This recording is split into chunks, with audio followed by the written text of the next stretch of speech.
So we're spending Friday evening, afternoon doing some field plowing, and folks might call it regular plowing. We're not plowing snow here, just so people know, or moldboard plowing. So plowing, moldboard plowing, I'm sure there's some other names, there's some different spellings there. But essentially what we're doing is we're taking a tool that is taking the soil from 8 inches under and we're flipping it over to create a nice fluffy soil bed, seed bed. And you'll hear in other videos I talk, I really dislike plowing, honestly. I should rephrase that. I love to plow as a task on the farm, or a job on the farm, or something on the farm that has to be done. I really enjoy it. It's fun to me. I like how the soil flips. I think it looks cool. I think it's a fun task, but unfortunately it is just not, it's not good for the soil. And we've talked multiple times about how limited till, no-till structures are really, really beneficial, really important for a lot of reasons. And plowing just deteriorates a lot of that. Unfortunately, there's needs to moldboard plow when you're doing different crops, with the equipment you're working with the seeders you're working with, the transplanters. Basically, your system kind of revolves around having either unprepped soil like that, or we'll show you in a little bit some prepped soil. And so it's like a battle back and forth of you have to play with that balance, I guess, of what you're trying to do. If you want to increase that soil health, if you're organic and you don't want to be using herbicides, so you might need to be dealing with bare ground so you can cultivate and deal with weeds. Plowing's probably for a larger scale. It's not really your market garden thing. You can probably do that with a lot of no-till stuff. But yeah, let's talk about a couple different moldboard plows, what they do, how they work, the different features of them, how you set them up in the field, etc., etc. Because they're not an easy machine like a harrow that you just hook up. They're really something you got to know how to work, how to use, how to set up, what to look for, and it just comes with practice. And once you get it, I mean, I can't speak for everyone, but once you get it, it's fun. I like doing it. It's easy. Now that I got a nice John Deere tractor here to sit in with a cab, 4-wheel drive, obviously, yada yada, we can increase to some bigger equipment. It just goes faster, it's nicer. I really can't complain. So, we're going to shut this thing off for a couple seconds and do a walkthrough. There's a couple different kinds of moldboard plows, so I want to start with that. So you have what's called your regular 3-point hitch plow, which is any kind of implement that hooks up to your 3-point hitch. So that'll be your arms here and your center link right here. This, you can see, is not hooked up like that. So this is called a semi-mount moldboard plow. And what that is it's run on the 3-point hitch arms down here, but it's also run on hydraulics.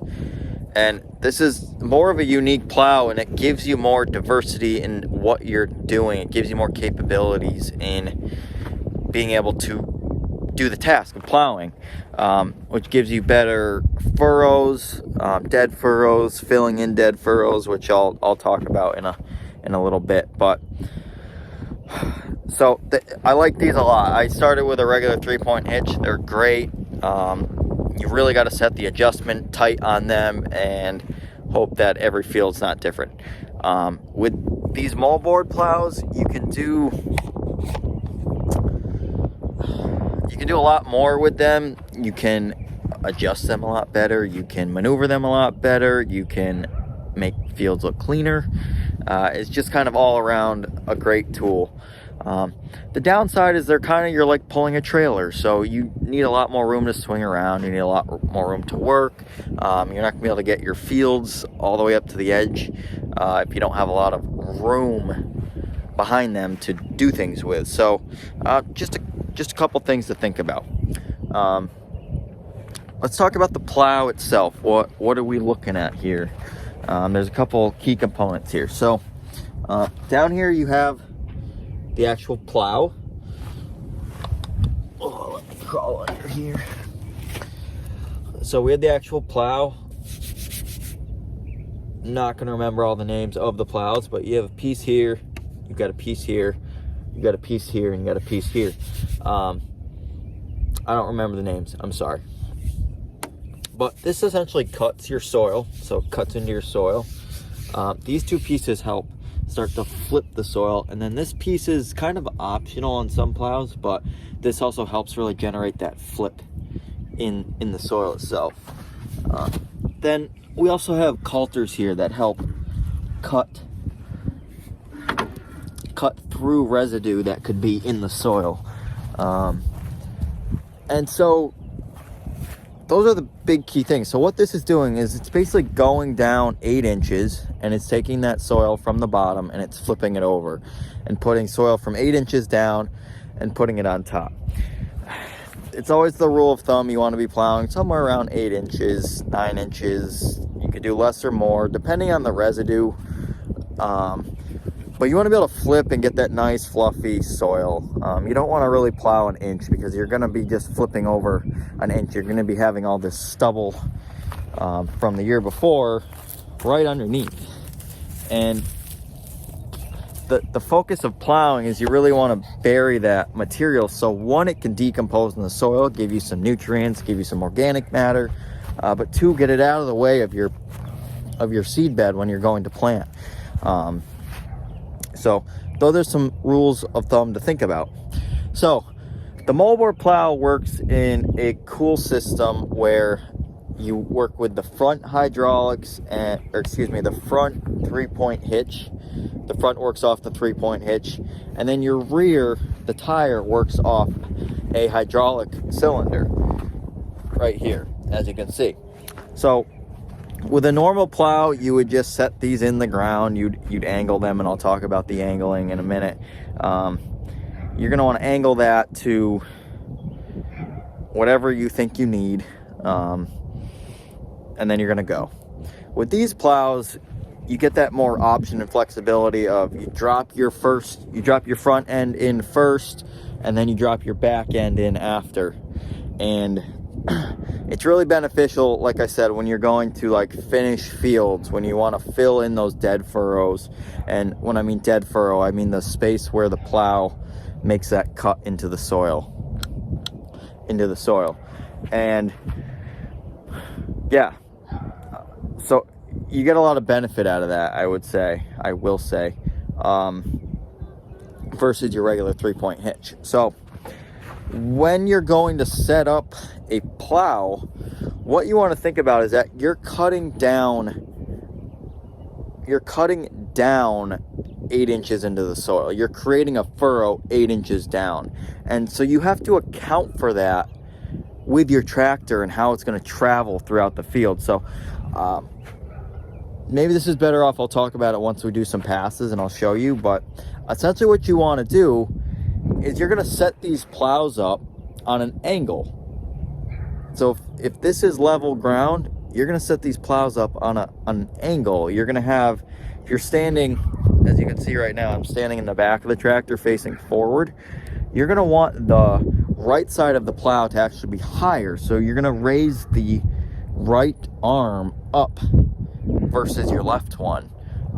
Most tractors, your left arm's fixed. Some of them are, some of them aren't. But you're going to want to bring your right arm up, because what's that going to do is once your right tire of your tractor falls into that furrow, your plow's going to be crooked too, and you're not going to get a level surface to plow through. And so what we're doing here is we want a nice level surface to plow. So you have to account for that difference in the pitch of your tractor as you're going through the soil. Again, this isn't something you learn over time, and it's not something you set once and it's going to be perfect for the rest of your life. Every field is generally different, but every time you set up the plow and you go, you want to make sure you're doing all these steps to make sure you're plowing right. And you will know when your plows are set up perfectly, because your tractor is just going to glide through the soil like nothing. You're not even going to be able to tell that they're behind you if you got enough horsepower. If they're at some weird angles, yada yada, too far forward, too far backwards, you're gonna feel it and you're gonna know and you're gonna be able to tell. And so really setting them up, taking that extra time to set them up is important. So let's talk about field conditions. So when you're plowing, obviously these plow moldboards are flipped one direction, okay? So they're flipping the soil one way. If you got flip plows, which is a whole nother story, this doesn't apply as much, but we're not talking about that. We don't have them here. So you're gonna flip this soil one direction, your whole field pass. And we're gonna go in a circle, kind of like we're plowing, whether it's on the edge or it's in the center. And that's different because technically with plowing with these plows, you can only go one way. Whichever way that soil is gonna flip it is the way you are gonna travel your whole rotation as you plow. Now, say if I started on the edge of the field here, that's gonna flip the soil outward. If I'm standing in the field straight, it's gonna flip the soil outward. Might be easier if you could see the actual field. So the next year, if you went and did the same thing, you flipped the soil outward, and the next year you flipped it outward again, what you're gonna do and create is you're gonna create a big lump in the middle of the field, actually, a hump or an indentation, because you keep throwing the soil out. Or the other way, if you start in the center and you're flipping the soil in and you're flipping the soil in, you're going to create this huge hump over years. So what you want to do is every year, if you're plowing fields every year, you want to keep track of how you're actually plowing them. So one year you want to plow out, the next year you want to plow in. And you can tell on some fields from the year before, if you don't remember, you can see that indentation or you can see that hump.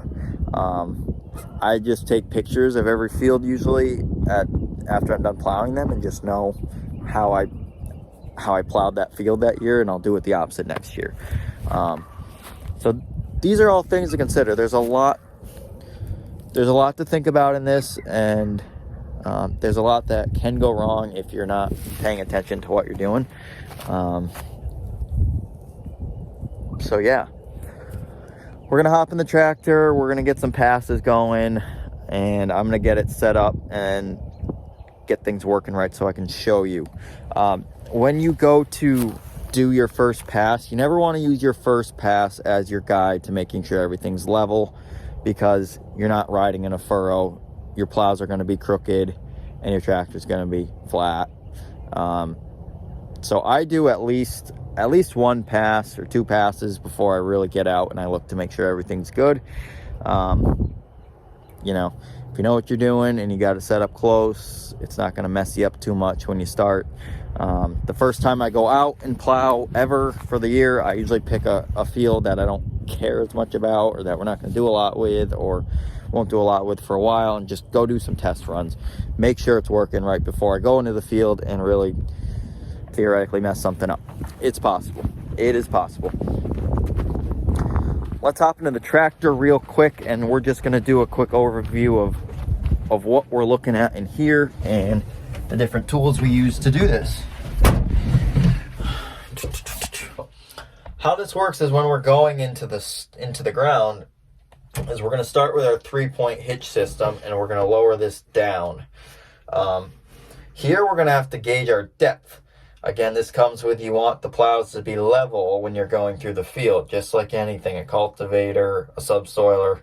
You want them level. You don't want them too far forward because they're going to dig too much. You don't want them too far back because they're not going to dig enough.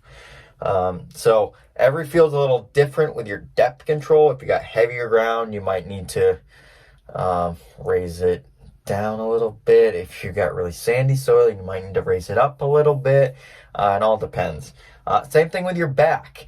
And, you know, you're probably asking, well, you know, you're not fixing a lot of these rates every time. And it's not perfect. But with these semi-mount plows, you're really able to do those adjustments on the fly and still come out with a really clean field. So yeah, 4-wheel drive's key. Pick your gear and go. And it's smooth sailing from there. So let's go plowing.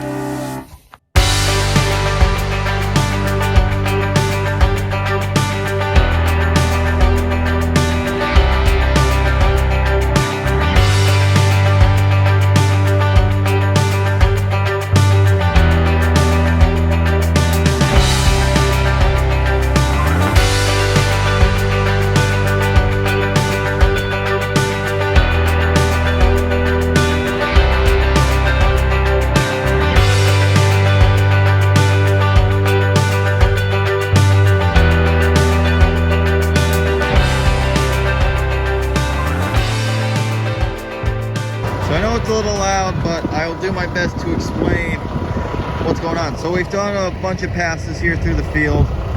What we are doing is, you can see right here very clearly how this works. So what it's doing is it's taking soil from a dead furrow, which we're calling, right down here. You can see right where this tire is. And we're digging down probably at least a foot. So this is good. We're getting a good flip here.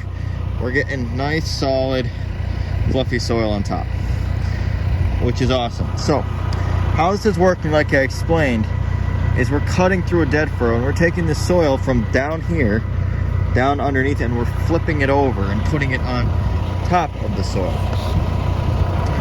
And you can see right here that moldboard right there, the metal piece, is taking the soil and it's flipping it one after another. And in motion, you can see it actually flipping through the soil, which is pretty cool. And so, you know, I was talking about how the tractor is sitting at an angle. So if you look right now, you can clearly tell, we'll back up a little bit. You can clearly tell that the tractor is sitting on a pitched angle like this, like I was explaining before. So the tractor is sitting on a pitch like this because it needs to ride in that dead furrow so we can continue our plow. If we come down here, and this might be a little hard to see with the camera, we're sitting in the dead furrow. Actually, we can see it pretty good. So we can see how the tractor is at an angle, okay? Then I want to focus on this bar right here. That's kind of my pivot point that I look. If we look at this closely, it's not perfect, but we can tell that it is sitting flat like this, where the tractor is pitched like that. And that's what we're looking at. We're looking to keep these plows level this way. That is going to give you a nice, fluffy, flat surface of plowing. It's going to be a lot easier on your tractor, like I talked about. The other angle that we look at when we're adjusting and plowing is our front to back angle. And we want this to be level. And as you can see, that our front is probably a little lower than our back.